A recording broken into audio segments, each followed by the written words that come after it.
ഞാൻ പേര് പറയില്ല, ഒത്തിരി കേരളത്തിലെ അറിയപ്പെടുന്ന ഇസ്ലാമിക പണ്ഡിതന്മാർക്കൊക്കെ അള്ളാന്റെ അനുഗ്രഹം കൊണ്ട് ഗീത പഠിപ്പിച്ചു കൊടുക്കുകയാണ്. അപ്പോൾ ഗീത നന്നായിട്ട് ഗീത ചൊല്ലിയിട്ട് അത് അർത്ഥം അറബിയിൽ വെക്കാൻ വരെ എനിക്ക് കഴിയുന്നുണ്ട്. എനിക്കിത് ഈ ലോകത്തിന് കൂടെ ഒരു പ്രാർത്ഥന പ്രാർത്ഥിക്കണം. എനിക്ക് ബൈബിളിൽ നിന്ന് കിട്ടൂല, എനിക്ക് ഖുറാനില്ല, എനിക്ക് തോറന്ന് കിട്ടില്ല, എനിക്ക് ഗീത തന്നെ വരണം. അപ്പോൾ എനിക്ക് സമസ്ത ലോക സുഖിനെ വന്നെന്ന് പ്രാർത്ഥിക്കാൻ പറ്റുള്ളൂ. അത് ഖുർആൻ പറഞ്ഞിട്ടുണ്ട്.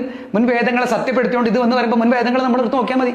അപ്പോൾ ഏറ്റവും കൂടുതൽ എനിക്ക് എൻ്റെ ജീവിതത്തിൽ എല്ലാത്തിൻ്റെ ഉത്തരം കിട്ടിയതും ഗീത എന്നാണ്. അപ്പോൾ നമ്മളെല്ലാവരോടും പറഞ്ഞത് ഇപ്പോൾ ഈ സത്യം ഏറ്റവും കൂടുതൽ മനസ്സിലാക്കിയ ഖുർആൻ ഷരീഫ് ഇറങ്ങിയ സൗദി അറേബ്യയാണ്. അവിടെ രാമായണം, മഹാഭാരതം, ഭഗവത്ഗീതയും യോഗയും അക്കാഡമിക് തലത്തിൽ പഠിപ്പിക്കാൻ തുടങ്ങി. ഇവിടെ നമ്മൾ ചൊല്ലാൻ പോലും പാടില്ലാത്ത കാര്യമാണ്. ഇപ്പം ഇന്ന് കമ്മ്യൂണിസത്തിനും നിർഭാഗ്യവശാൽ കമ്മ്യൂണിസത്തിന് ഇസ്ലാമിലേക്ക് റാഡിക്കലൈസം വന്നാണ് ഏറ്റവും വലിയ പ്രശ്നം പറ്റി. അതൊരു പരിധി വരെ ആർക്കുണ്ടായിരുന്നു, ഈസായികൾക്ക് ഉണ്ടായിരുന്നു. പക്ഷേ ഈസായികൾ ഇപ്പോൾ കുറച്ച് കാലമായിട്ടത് അവരെ കയ്യിൽ നിന്ന് ഒരു 10-20 വർഷമായിട്ട് ആ റാഡിക്കലൈസം പോയതുകൊണ്ട് അവർ ആ സ്പിരിച്വാലിറ്റി നിലനിൽക്കാൻ വേണ്ടിയിട്ട്. അപ്പോൾ ഒരു ഇസ്രായേൽ ജൂതനായിട്ട് നല്ല ബന്ധമുണ്ട്. അപ്പോൾ ഭാരതം എന്ന് പറഞ്ഞാൽ അത് സ്വർഗ്ഗമല്ല പോലെ, അതിൻ്റെ മുകളിലാണ്. അത് മനസ്സിലാണെങ്കിൽ ഈ ശാസ്ത്രങ്ങളൊക്കെ പഠിക്കണം. അപ്പം ഈ ഗീത പഠിക്കാൻ എനിക്ക് കാരണം വിശുദ്ധ ഖുർആനിലെ 1-ാമത്തെ അൽ ബഖറ എന്ന അധ്യായത്തിലെ 4-ാമത്തെ സൂക്തമാണ്. അഭ്യുത്ഥാനമധർമ്മസ്യ തദാത്മനം സൃജാമ്യഹം.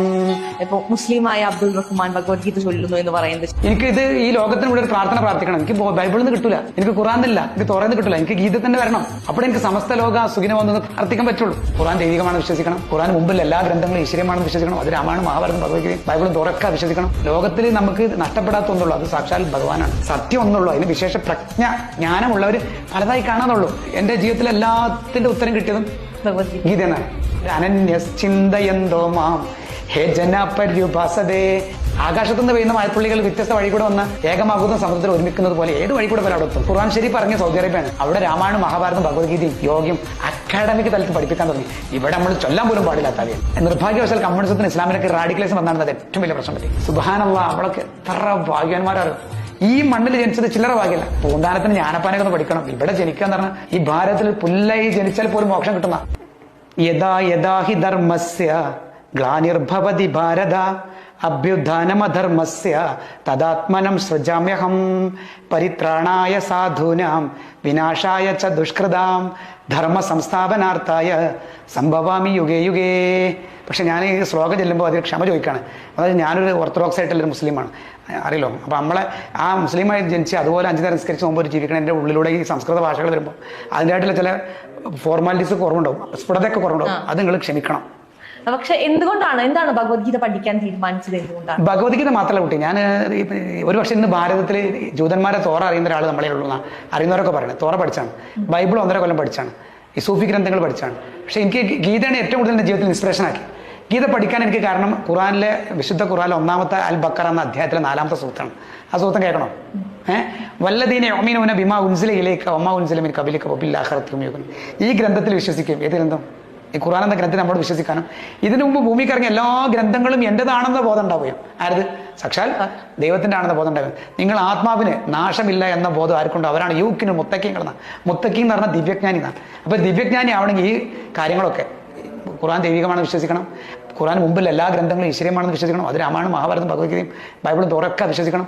നമ്മൾ അതിലും വലിയ കാര്യമാണ് നമ്മളെ സോള്, റൂഹില്ലേ, ഇതിന് നാശമില്ല എന്ന ബോധം ആർക്കുണ്ടാവണം. പക്ഷെ ഇന്ന് ലോകത്തിലെ ഏറ്റവും കൂടുതൽ സോളിനെ കുറിച്ച് ചിന്തയില്ലാത്ത ആൾക്കാർ നമ്മൾ തന്നെയാണ്. അത് ആരാണ്? അവരാണ് യൂക്കിന് മുത്തക്കിങ്ങളെന്നാണ്. അപ്പോൾ അത് വെച്ച് എനിക്ക് ഒരുപാട് ജീവിതത്തിൽ പല ഉത്തരങ്ങളും കിട്ടിയത് എനിക്ക് ഗീതയിൽ നിന്നാണ്. അപ്പോൾ ഏറ്റവും കൂടുതൽ ഇന്നിപ്പോൾ ഇൻസ്പിറേഷൻ ചെയ്യുന്നത് ഗീതയാണ്. എനിക്ക് ക്വാളിഫിക്കേഷൻ ഞാൻ പറഞ്ഞില്ല, അക്കാഡമിക് ക്വാളിഫിക്കേഷൻ അല്ല, പക്ഷെ 9 ഭാഷ സംസാരിക്കും. അപ്പൊ 450ഓളം ഗീതാ ശ്ലോകങ്ങൾ കാണാപ്പാടം പഠിച്ചിട്ടുണ്ട്. ഇത് ഇത്തരത്തിൽ ഉസ്താദുമാരെ അല്ലെങ്കിൽ ഇത്തരത്തിൽ മതപ്രമുഖന്മാരെയൊക്കെ പഠിപ്പിക്കുന്ന സമയത്ത് എങ്ങനെയാണ് അവരതിനെ സ്വീകരിക്കുന്നത്? സുബ്ഹാനല്ലാഹ്, എല്ലാം ഇത് ആ യഥാരൂപത്തിൽ കൊടുക്കുമ്പോൾ ഞാൻ നമ്മൾ പറഞ്ഞല്ലോ ആ 1-ാമത്തെ ഖുർആനിലെ ഈ 4-ാമത്തെ സൂക്തം അൽ ബഖറ ശ്രേഷ്ഠമായ പശു എന്ന അധ്യായത്തിലെ 4-ാമത്തെ സൂക്തം അവരോട് അത് പഠിച്ചിട്ട് അത് നിങ്ങൾക്ക് ഉൾക്കൊള്ളാൻ പറ്റുമോ എങ്കിലും ഞാൻ ഗീത പഠിപ്പിച്ചിട്ടുള്ളത്. അപ്പോൾ അത് ആദ്യം പറഞ്ഞു കൊടുത്തിട്ട് നമ്മൾ ഗീത പറഞ്ഞു കൊടുക്കുക. അപ്പം നിങ്ങൾക്ക് നിങ്ങളുടെ ജീവിതത്തിൽ കിട്ടാത്ത ഉത്തരങ്ങൾക്കുള്ള കാര്യങ്ങളൊക്കെ ഇതിൽ കിട്ടും, ഒരു സംശയമില്ല. നമ്മൾ ക്ഷേമം, അതായത് ഗീത പറയുന്നുണ്ട് അനന്യശ്ചിന്തയന്തോ മാം ഹേ ജനപര്യുപാസതേ തേഷാം നിത്യാഭിയുക്താനാം യോഗക്ഷേമം വഹാമ്യഹം. തന്നിൽ നിന്ന് അന്യമല്ലാത്ത ചിന്തയോടെ ആരാണോ എന്നെ ഉപാസിക്കുന്നത് അവരുടെ യോഗക്ഷേമം വഹാമ്യഹം. അത് യോഗം എന്ന് പറഞ്ഞാൽ മരണാന്തരം ലഭിക്കേണ്ട കാര്യങ്ങൾ, ക്ഷേമം ഭൂമിയിലെ കാര്യങ്ങൾ രണ്ടും ഞാൻ നോക്കിക്കൊള്ളാം. അപ്പോൾ എന്നെ ഭജിക്കുക എന്ന് പറഞ്ഞാൽ ഞാൻ ഈ ജന്മത്തിൽ മുസൽമാനായിട്ട് ഞാൻ അള്ളാഹിനെ തന്നെയാണ് ഭജിച്ചാൽ മതി. അപ്പൊ മോള് കൃഷ്ണനെ ഭജിച്ചാൽ മതി. ഇപ്പോഴത്തെ ജോസഫ് ജീസസിനെ വിളിച്ചാൽ മതി. ഏതിലായാലും ആകാശാൽ പതിതം തോഴും യഥാ ഗച്ഛതി സാഗരം സർവ്വദേവ നമസ്കാരം കേശവം പ്രതി ഗച്ഛതി. ആകാശത്തുനിന്ന് പെയ്യുന്ന മഴത്തുള്ളികൾ വ്യത്യസ്ത വഴി കൂടെ വന്ന് ഏകമാകുന്ന സമുദ്രത്തിൽ ഒരുമിക്കുന്നത് പോലെ ഏത് വഴി കൂടെ പോലെ അവിടെ എത്തും. ഈ സത്യം ഏറ്റവും കൂടുതൽ മനസ്സിലാക്കിയ ഖുർആൻ ഷരീഫ് ഇറങ്ങിയ സൗദി അറേബ്യയാണ്. അവിടെ രാമായണം, മഹാഭാരതം, ഭഗവത്ഗീതയും യോഗയും അക്കാഡമിക് തലത്തിൽ പഠിപ്പിക്കാൻ തുടങ്ങി. ഇവിടെ നമ്മൾ ചൊല്ലാൻ പോലും പാടില്ലാത്ത കാര്യമാണ്. ആനോ ഭദ്രഹ കൃതവെന്ന് വിശദ. അവിടെയാണ് പോയിന്റ്. ലോകത്തിലെ ദൈവമേ, ലോകത്തിന്റെ ഏത് ഭാഗത്തുനിന്ന് ഭദ്രമായ നല്ല ചിന്തകൾ എന്നിലേക്ക് പ്രവഹിക്കട്ടെ. അതുകൊണ്ടാണ് കമ്മ്യൂണിസം വന്നപ്പോൾ സ്വീകരിച്ചു, ജൂതായിസം സ്വീകരിച്ചു, യഹൂദൻ ഈസായിസം സ്വീകരിച്ചു, ഇസ്ലാമിസം സ്വീകരിച്ചു, എല്ലാം സ്വീകരിച്ചു. ലോകത്തെ എല്ലാവരും ഇവിടെ സ്വീകരിച്ചിട്ടുണ്ട്.